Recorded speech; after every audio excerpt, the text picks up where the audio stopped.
10ஆம் வகுப்பு கணிதம் அலகு 3 இயற்கணிதம் பயிற்சி 3.8 இரண்டாவது கணக்கு பார்க்குறோம். கீழ்காணும் பல்லுறுப்புக்கோவைகள் முழு வர்க்கம் எனில் a மற்றும் b இன் மதிப்பு காண்க. இரண்டு பல்லுறுப்புக்கோவை சமன்பாடுகள் இந்த கேள்வியில் கொடுக்கப்பட்டிருக்கு. இதில் முதல் பல்லுறுப்புக்கோவை சமன்பாடானது 4x⁴ minus 12x³ plus 37x² plus bx plus a அப்படிங்க. இதில் a மற்றும் bங்கிற மாறியின் மதிப்பு என்னான்னு கணக்கிடணும். ஒரு முழு வர்க்கம் அப்படின்னா அந்த பல்லுறுப்புக்கோவை சமன்பாட்டை வர்க்கப்படுத்துகிறப்ப கண்டிப்பாக அதனுடைய மீதி என்ன இருக்கும் அப்படின்னா நமக்கு பூஜ்ஜியமாக தான் இருக்கும். அந்த நிபந்தனையை வச்சு தான் எழுத போகிறோம். எப்பவும் போல கொடுக்கப்பட்டிருக்கக்கூடிய பல்லுறுப்புக்கோவை சமன்பாட்டை இறங்கு வரிசையில் எழுதுகிறான். அப்படி இறங்கு வரிசையில் எழுதுகிறப்ப முதல் மதிப்பு என்ன இருக்குது? 4x⁴ minus 12x³ plus 37x² plus bx plus a. இறுதியிலிருந்து இரண்டு எண்களாக ஜோடிகளாக எடுத்துகிட்டு வருவோம். bx ப்ளஸ் ஏங்கிறது ஒரு ஜோடி, மைனஸ் 12x³ ப்ளஸ் 37x² ஒரு ஜோடி. முதல் மதிப்பு என்ன இருக்குது? 4x⁴ மட்டும் தனியாக இருக்குது. எந்த இரண்டு எண்களை பெருக்கிறப்ப ஒரே எண்களை பெருக்கிறப்ப 4 கிடைக்குன்னா 2 × 2 4. அப்போ ஈவிலையும் சரி வகுத்திலையும் சரி ஒரு 2 கொடுத்துடலாம். x⁴ வேணுங்கிறப்ப x²ன்னு கொடுத்துடலாம். 2 × 2 4, x⁴2 × x⁴2 x⁴4. ரெண்டையும் மைனஸ் பண்ணுறோம். அப்போ குறிகளை மாற்றுறோம். குறிகளை மாற்றிட்டோம்னா ப்ளஸ் 4x⁴ மைனஸ் 4x⁴ 0 ஆகிடும். அடுத்து ஜோடியை கீழே இறக்குறோம். மைனஸ் 12x³ ப்ளஸ் 37x² அப்படிங்கிற ஜோடியை கீழே இறக்கிக்கிட்டோம். ஈவில் இருக்கக்கூடிய 2x² ஒரு 2ஆல் பெருக்கிக்கிட்டோம் அப்படின்னா 2 × 2 4x². இந்த 4x² எந்த ஒரு எண்ணை பெருக்கிறப்ப முதல் மதிப்பு வகுபடக்கூடிய எண்ணில் இருக்கக்கூடிய முதல் மதிப்பு மைனஸ் 12x³ வரணும்னு தெரியணும்னா அதை டிவைட் பண்ணிக்கலாம். மைனஸ் 12x³ எதனால் டிவைட் பண்ணுறோம்? முதல் மதிப்பு 4x² டிவைட் பண்ணுறோம்னா 1 நாங் 4 3 நாங் 12. x² x³ கேன்சல் பண்ணிட்டோம்னா x² கேன்சல் ஆகிடும். x³ மீதி ஒரு பவர் இருக்கும். அப்போ மதிப்பு என்ன வரும்? -3 ஒரு மாறி -3x. இப்போ அந்த -3x நம்ம என்ன செய்யலாம்? ஈவுலையும் எழுதிக்கலாம், வகுத்தியிலையும் எழுதிடலாம். -3xால் மதிப்புகளை பெருக்கிறப்ப மைனஸ் இன்ட்டு ப்ளஸ் மைனஸ் 3 12. எக்ஸின் அடுக்கு 2 × எக்ஸுங்கிறப்ப எக்ஸின் அடுக்கு 3 minus into minus plus 3 × 3 9 x × x x². குறிகளை மாற்றலாம். குறிகளை மாற்றுறப்ப ப்ளஸ் இருக்குது minus. Minus 12x³ plus 12x³ 0 ஆகிடும். 37 மைனஸ் 9 27. இப்போ மதிப்பு என்னது? 25. ரெண்டையும் மைனஸ் பண்ணிட்டோம்னா 25. 37 மைனஸ் 9 ரெண்டையும் கழிச்சிட்டோம் அப்படின்னா 27 28 ப்ளஸ் 28 x². அடுத்த ஜோடியை கீழே இறக்குறோம். bx plus a. முதல் மதிப்பு 28x² வரணும். ஈவில் இருக்கக்கூடிய அதாவது வகுத்தியில் இருக்கக்கூடிய 4x² பெருக்கிறப்ப ஈவில் இருக்கக்கூடிய எண்களை 2ஆல் பெருக்கி எழுதிக்கிட்டோம்னா 4x², 2 3 6 மைனஸ் 6x. முதல் மதிப்பு 28x² எதனால் வகுக்கிறோம்? 4x² வகுக்கிறோம். x² கேன்சல் ஆகிடுது. 1 நாங் 4 7 நாங் 28. மதிப்பு எதற்கு சமம்? 7க்கு சமம். அப்போ ஒரு 7ஆல் பெருக்கலாம். ஈவில் என்ன கொடுத்துடலாம்? ஒரு ப்ளஸ் 7. மீதியிலேயே என்ன அதாவது வகுத்தியிலே என்ன கொடுக்கலாம்? ப்ளஸ் 7ன்னு கொடுத்துடலாம். ரெண்டையும் பெருக்கிறோம். 7ஆல் 4x² மைனஸ் 6x ப்ளஸ் 7 பெருக்கிட்டோம் அப்படின்னா 4 × 4 7 28 plus into plus plus 28x² minus into plus என்னது? Minus 6 7 42x plus 7 7 49. இந்த இடத்துல கவனிக்க வேண்டியது என்னென்னா இது ஒரு முழு வர்க்கம்னு கொடுத்துட்டாங்க. முழு வர்க்கமாக இருக்குது அப்படின்னாவே கண்டிப்பாக மீதி என்னவாக தான் இருக்குன்னா 0வாக தான் இருக்கும்.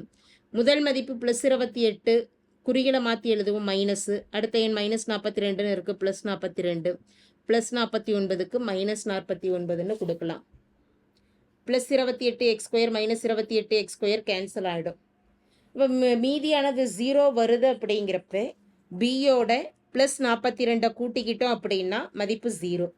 அதே போல் a மைனஸ் 49 மதிப்பு என்னவாக தான் இருக்குன்னா 0வாக இருந்தால் தான் நமக்கு மீதி முழுவதுமாக 0வாக இருக்கும். அப்போ அந்த நிபந்தனையை நம்ம எழுத போகிறோம். கொடுக்கப்பட்டிருக்கக்கூடிய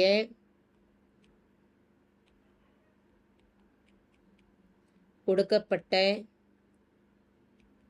பல்லுறுப்புக்கோவை ஒரு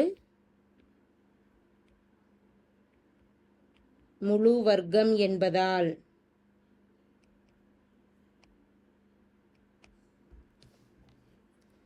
மீதிகள் என்னவா இருக்கும்? ஜீரோவா இருக்கும். அப்போ பிஎக்ஸ் ப்ளஸ் 42x மதிப்பு 0. பியையும் 42ஐயும் கூட்டினா என்ன கிடைக்கும்? 0. அதே போல் ஏவையும் 49ஐயும் மைனஸ் பண்ணிட்டோம்னாலும் மதிப்பு எதற்கு சமம்? 0க்கு சமம். இதை வச்சு ஏ மற்றும் பியின் மதிப்பை கணக்கிடலாம். ப்ளஸ் 42 வலது பக்கம் போகிறப்ப minus 42, B equal to minus 42. Minus 49 வலது பக்கம் போகிறப்ப plus 49, A equal to 49. therefore A மற்றும் பி என்ற மாறிகளின் மதிப்பானது ஏ ஈக்குவல் டு 49 மற்றும் பி ஈக்குவல் டு மைனஸ் 42. அடுத்து இரண்டாவது சப்டிவிஷன்.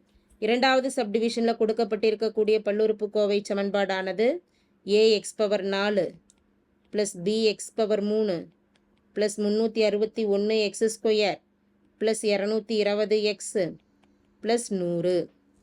இந்த பல்லுறுப்புக்கோவைக்கு வர்க்கமூலம் எடுக்கிறப்ப முதல் மதிப்பு A x power 4 B x power 3 அப்படிங்கிறது ஏ மற்றும் பியின் மதிப்பு தெரியாது. அப்படி இருக்கிற சமயம் நம்ம என்ன செய்யலாம்னா இறங்கு வரிசையில் எழுதாமல் ஏறு வரிசையில் எழுதிக்கலாம்.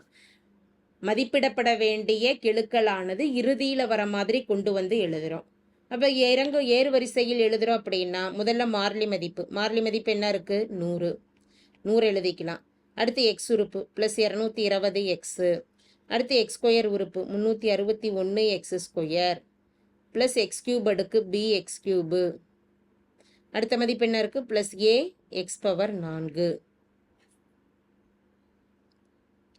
இதுக்கு வர்க்கமூலம் எடுக்கிறோம். இறுதியில் இருந்து 2 எண்களை பேர் பண்ணிட்டு வரோம். B X cube plus A x power 4 ஒரு உறுப்பு, 220 எக்ஸு ப்ளஸ் 361 எக்ஸ் ஸ்கொயர் இரண்டாவது ஜோடி, இறுதியாக எது மட்டும்தான் இருக்குது? 100. ஒரு மாறி. எந்த இரண்டு ஒரே எண்களை பெருக்கிறப்ப 100 வரும்னு பார்த்துட்டோம்னா 10 பெருக்கல் 10 100. ஈவிலையும் 10ன்னு கொடுத்துடலாம், வகுத்திலையும் 10ன்னு கொடுத்துடலாம். 10 பெருக்கல் 10 100. குறிகளை மாற்றிக்கலாம், அதாவது மைனஸ் பண்ணுறோம், 0 ப்ளஸ் 100 மைனஸ் 100 கேன்சல் ஆகிடுது. அடுத்த ஜோடியை கீழே இறக்குறோம். 220 x plus 361 x square. Evil இருக்கக்கூடிய 10 2ஆல் பெருக்கிக்கிட்டோம்னா 20ன்னு வருது. எந்த ஒரு எண்ணை கொடுக்குறப்ப 220 எக்ஸுன்னு வருதுன்னு பார்க்கணும்னா 220 எக்ஸை வகுத்தியில் இருக்கக்கூடிய 20ஆல் வகுத்துட்டோம்னா 0 கேன்சல் ஆகிடும். 1 2 11 2 22. அப்போ என்ன மதிப்பு கிடச்சிருக்குது? 11 எக்ஸு. 11 எக்ஸை ஈவில் எழுதிக்கலாம். 11 எக்ஸு வகுத்தியிலையும் ப்ளஸ் 11 எக்ஸு. 11 எக்ஸால் 2 எண்களையும் பெருக்கிறப்ப 20 பெருக்கல் 11 220 x plus into plus plus 11 பெருக்கல் 11 121 X into X X square. குறிகளை மாத்திரம் மைனஸு ப்ளஸ் 220 மைனஸ் 220 0 ஆகிடும். 361 மைனஸ் 121 கழிச்சிட்டோம் அப்படின்னா 0. 6 மைனஸ் 2 4 2 எக்ஸ் ஸ்கொயர். நமக்கு பெரிய ப்ளஸ் குறியில் தான் வர செய்யும். 361 அப்படிங்கிறது பெரிய எண்ணாக இருக்கிறதுனால ப்ளஸ் 240 எக்ஸ் ஸ்கொயர். அடுத்த ஜோடியை கீழே இறக்குறோம். B x power 3 plus A x power 4. ஈவை 2ஆல் பெருக்கி எழுதுகிறோம். 2 பெருக்கல் 10 20, 2 பெருக்கல் 11 22 எக்ஸு. 20ஓட எந்த எண்ணை பெருக்கிறப்ப 240 வரும்னா 12. ஸோ அப்போ 12 அதை வேணால் நம்ம கணக்கிட்டுலாம். 240 பை 20 240 எக்ஸ் ஸ்கொயர். 0 கேன்சல் ஆகிடும். 12. அப்போ என்ன மதிப்பு கிடச்சிது? 12 எக்ஸ் ஸ்கொயர். அந்த 12 எக்ஸ் ஸ்கொயரை தான் ஈவிலையும் எழுதுகிறோம், வகுத்திலையும் எழுதுகிறோம். 12 எக்ஸ் ஸ்கொயர். 20 பெருக்கல் 12 240 x square plus into plus plus 12 பெருக்கல் 22 மதிப்பு என்னது? 264 x power 3 plus into plus plus 12 பெருக்கல் 12 144 எக்ஸின் அடுக்கு 4. குறிகளை மாற்றி கேன்சல் பண்ணுறோம். மைனஸ் முதல் மதிப்பு 240 x square minus 240 x square 0 ஆகிடுது. இது ஒரு முழு வர்க்கம் அப்படிங்கிறதுனால bx power 3 minus 264 x power 3ங்கிறது 0 ஆகிடும். A x power 4 minus 144 x power 4ங்கிறது நமக்கு 0 ஆகிடும். அப்போ 0ன்னு கொடுத்துடலாம். பி மைனஸ் கெழுக்கள் அதாவது மாறிகள் அப்படியே இருக்கட்டும். பி மைனஸ் 264ஓட மதிப்பு எதற்கு சமம்? 0க்கு சமம். அதே போல் ஏ மைனஸ் 144ஓட மதிப்பும் எதற்கு சமம்? 0க்கு சமம். பி ஈக்குவல் டு என்ன மதிப்பு கிடச்சிருக்குது? 264 மற்றும் ஏ ஈக்குவல் டு மைனஸ் 144 வலது பக்கம் போகிறப்ப ப்ளஸ் 144. தேர்ஃபோர் மதிப்பானது B equal A equal to 144 மற்றும் பி ஈக்குவல் டு 264 ஆகும். தேங்க்யூ.